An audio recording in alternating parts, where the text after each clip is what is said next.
നിലമ്പൂർ പ്രചരണത്തിന്റെ ഭാഗമായി മുഖ്യമന്ത്രി മണ്ഡലത്തിൽ തുടരും. വിവിധ പഞ്ചായത്ത് റാലികളിൽ മുഖ്യമന്ത്രി ഇന്ന് പങ്കെടുക്കും.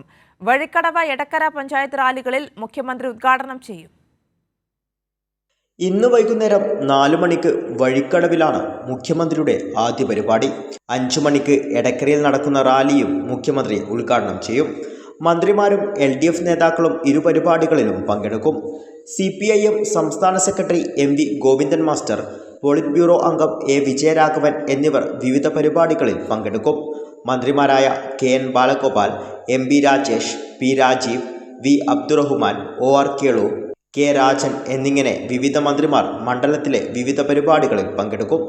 3 ദിവസങ്ങളിലായി 7 പഞ്ചായത്ത് റാലികളിലാണ് മുഖ്യമന്ത്രി പങ്കെടുക്കുക. LDFിൻ്റെ നേതൃത്വത്തിൽ മണ്ഡലത്തിൽ കുടുംബയോഗങ്ങളും സജീവമായി നടക്കുന്നുണ്ട്. മന്ത്രിമാരും MLAമാരും വിവിധ യോഗങ്ങളുടെ ഭാഗമാകും. UDFിൻ്റെ കുടുംബയോഗങ്ങളിൽ MPമാരും MLAമാരും പങ്കെടുക്കും. തെരഞ്ഞെടുപ്പിനായി ദിവസങ്ങൾ മാത്രം ബാക്കി നിൽക്കെ എല്ലാ മുന്നണികളും പ്രചരണ രംഗത്ത് സജീവമാണ്. കൈരളി ന്യൂസ്, നിലമ്പൂർ.